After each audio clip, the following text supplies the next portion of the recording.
And by let's do Sure. this, I mean let's talk for a few seconds to see if I can hear my voice on the stream. Let's do this, I mean let's I can, perfect. Alrighty, so welcome back everybody to episode 2 of the Phoeni-X files. There's no good way to say that sentence. Jordan is at a wedding of some sort today. So will not be joining us, but you know, today we'll get the buddy cop comedy of Asako Hiroshi and Isawa Tasai. So would either of you care to catch us up on what happened 2 weeks ago? Sure. So the new magistrates of Office 34 assembled, and there was there 4 magistrates, Yes. and then we had 4 Yojimbo. Yes. Yoriki. Oh, 4 Yuriki. Yeah. And so that's what I meant to say. 4 Yuriki, and we got our first case. It was my cat is coming to see me.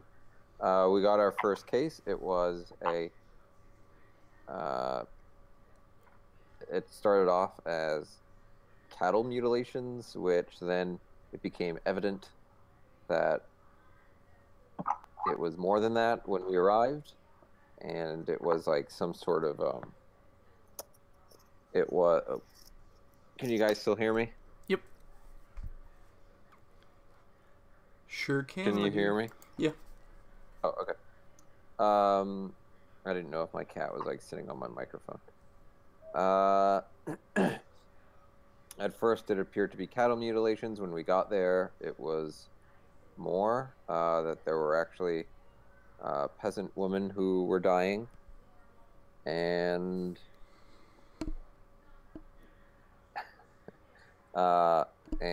we investigated, discovered that the local medical expert was actually a serial killer, and then we apprehended him and brought him to justice in and I don't remember where we were located. It was the estate of a prominent sensei, Shugenjo. Right, but we brought the culprit back to our offices. Is that in Shiba? Kudinasawa. Oh, Kudinasawa. Okay. The capital. And in the process of revealing just what happened, Asako Hiroshi made a giant fool of himself by assuming that the guy was a blood speaker. That was like the highlight of the night. It was pretty good. Despite the fact that the player didn't think he was. Well, I have to say, it never crossed my mind that he was a blood speaker.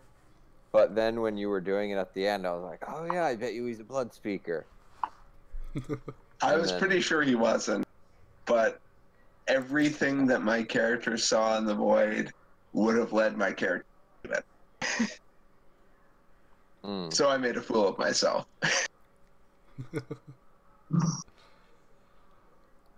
So today's episode starts off with a cold opening of we're at Kyuden Asako Morning Glory Castle when and there's a bunch of adolescent samurai sitting down on a dojo floor, and before them is their Asako Inquisitor Sensei, and beside him is a Kuni witch hunter. And a lecture's going on, and the Kuni witch hunter takes out 3 little little like golf ball sized orbs, and she says, "Oh, the three sacred substances of the universe are obsidian, which comes from the blood of Lord Moon," and she hands out the obsidian to the first kid in the row, and they pass it around.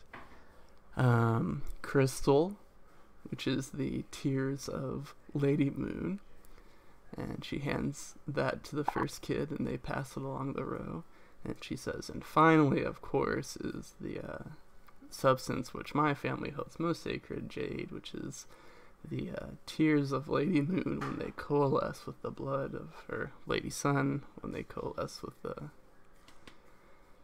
the blood of Lord Moon. And she hands the jade to a kid, and he passes it back, and then the camera goes back to the Cooney as the kids are handing stuff around, and she continues to talk about the purpose of the three sacred substances and the celestial order, and you know, their qualities when out in the sea of children, you suddenly hear a kid go, "Ow!"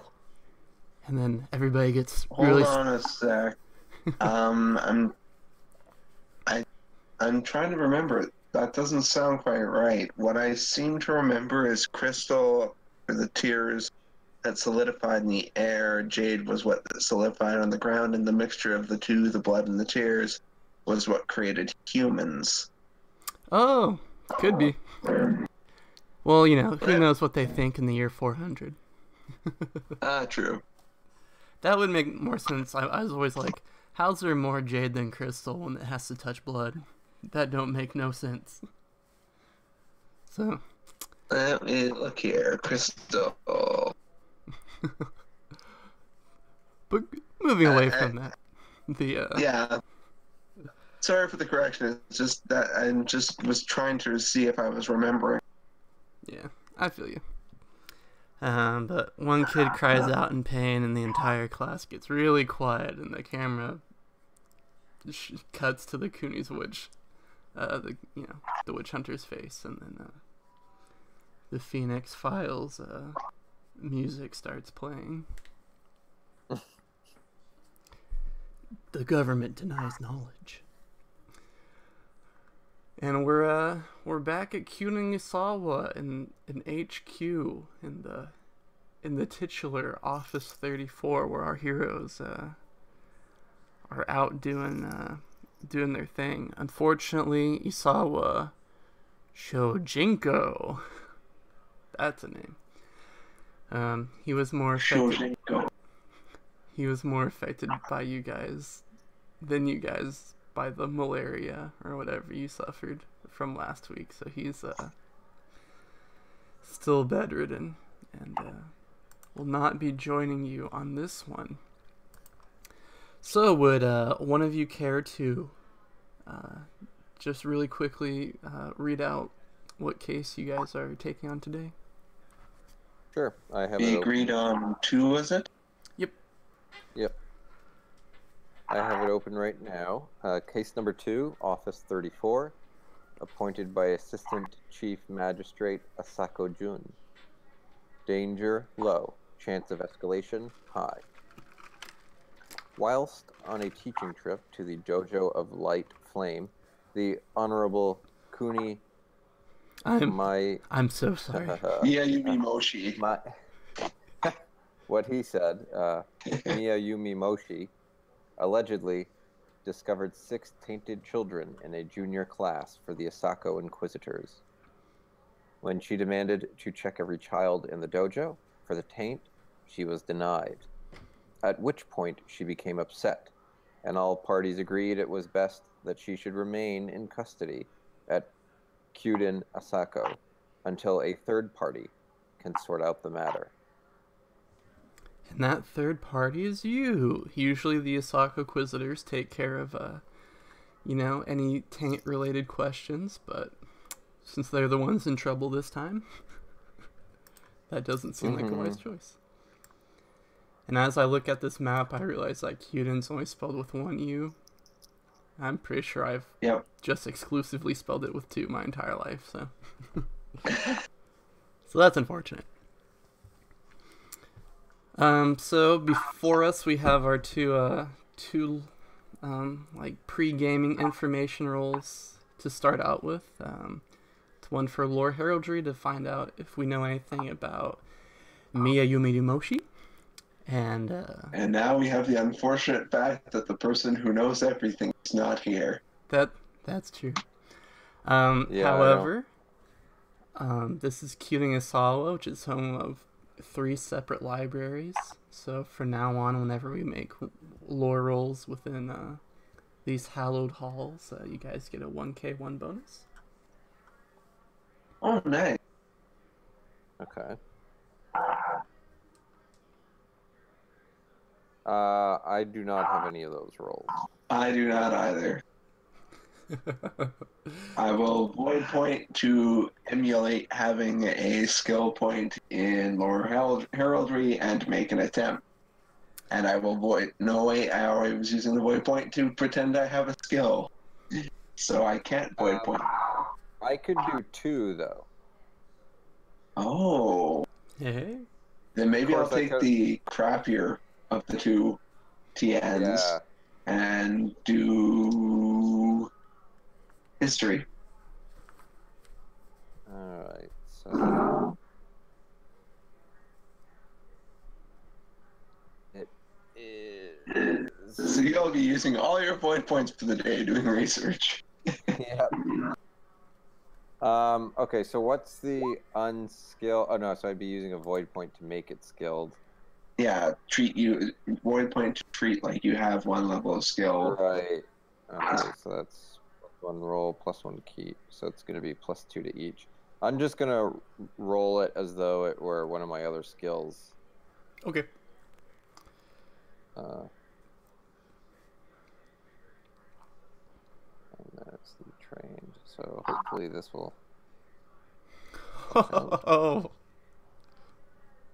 Oh. Okay. Yeah, I did that right. Yeah. I should have. Apparently you know a lot. I don't seem to have 6 skills. What? I must have failed to note one down in character creation. Let me. Let's see. So I have So I have 3 intelligence. Oh. Oh no, I use a void point to make it. So I was. Yeah, I think that's correct. Yeah, worst case scenario, you either drop that 3 or drop the 6, but either way, it's a pretty good roll. So for the, let's see. So we both roll. You both did it, yay. For the lore, Shadowlands, or history, or whatever. That was a lore basically on the Kuni family. According to their charter, they are given permission by the Emperor to pretty much do whatever they need to do to find taint within the Empire. So it's a major legal and social faux pas for the Asako Dojo to arrest a Kuni witch hunter for doing their job. And for the lore heraldry roll, you've heard of, you've managed to find some records on Kuni Miyayumi Moshi. I guess I didn't think I'd ever have to say that name. I don't know. I don't know why I would choose that name. The fact that you only have yourself to. Yeah, that's right. That's why everybody you'll encounter is just gonna have like a 1-syllable name. For my weak gaijin tongue. You've heard of her before. She is, she's a middle-aged Kuni witch hunter, and she's known to be a more like conservative witch hunter. So she doesn't like burn down villages or anything like that. She seems to be pretty by the book and a reasonable person. Doesn't really jump to conclusions like that. Okay. All right, it was lore elements. That's what I was missing. Aha, that's right. And along with this research, you also have your Yoriki doing some work, and the main person who's been doing work today has been Asako Hako, which is just an unfortunate name, and she should slap her parents for giving a name that rhymes with itself. But she's actually managed to, if you go to Magistrate's Notes, she's managed to find out who the 6 students were that were allegedly corrupted, and has pulled up what information she can about them and put it all in a file for you guys to go over. So in your Magistrate Notes, that's there for you. Oh, okay. To peruse at your leisure. And as you guys are researching, an Asako healer arrives at your tower, and one of your Shiba Warabi escorts him up to the top tower where you guys are currently poring over all the information you've gathered today. So as you head out tomorrow, you can get ready to go. She leads him up to you, and he bows deeply to you guys, and he says that he has been sent here by Asako Jun. He heard that you guys ran into a spot of illness on your last travel through the lands, and so he's here to give you guys some medicine that will hopefully help you combat the traveling illnesses of a magistrate on the move. Is that okay with you guys? Thank you. And I'll take the medicine. Sweet. It's actually Hello? Possession. We can hear you now, Ken. Hi. Were you saying something?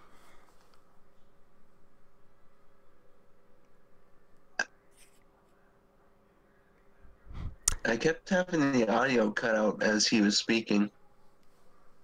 Yeah, we said we were gonna do Skype, and we just let that fall. Let's see. So, what part did you miss, Ken? Basically everything that my compatriot said. Everything I said?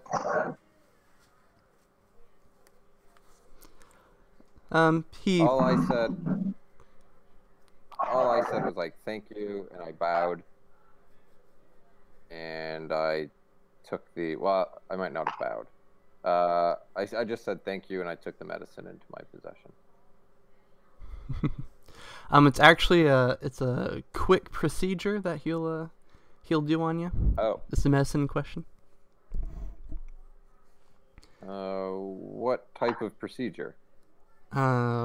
Basically, he opens up a basin. I don't know. A basin's really big.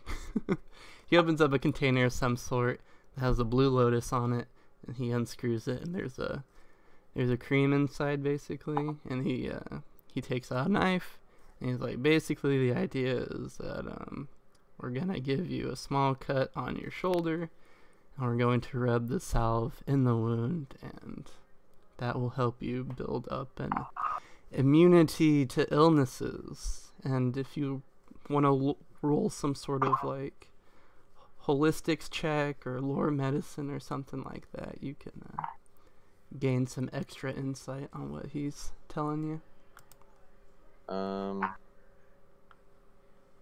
What about a medicine roll? Yes, medicine. That's the skill that I was thinking of. Perfect. Okay, so I think that should be an untrained roll. I'm trained in this.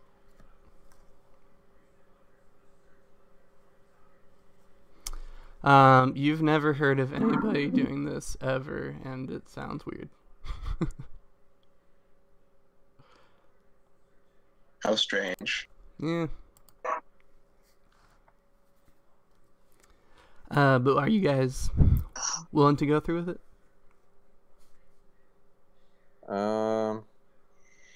Sure. Cool. So, yeah, he goes up to you. He, like, I don't know, gives you something to squeeze. Probably not. You're a samurai, so you're expected to tough it out. He just takes a knife, wipes it on a cloth really quick, cuts you cleanly across your shoulder, and puts the knife in the salve, gets a nice chunk of it, rubs it over the entirety of your wound, and then, like, takes the cloth and cleans up any excess, and then we'll go ahead and wrap your arm up. And he goes, see? Easy. And he will look at the Shugenja and ask if he has any qualms.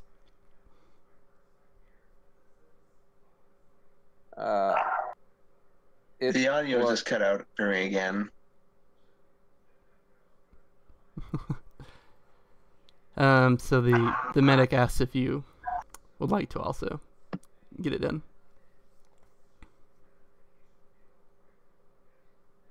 I got the medic asks if you, and then it cut out again. Yo, we're jumping Skype. Let's get that rocking.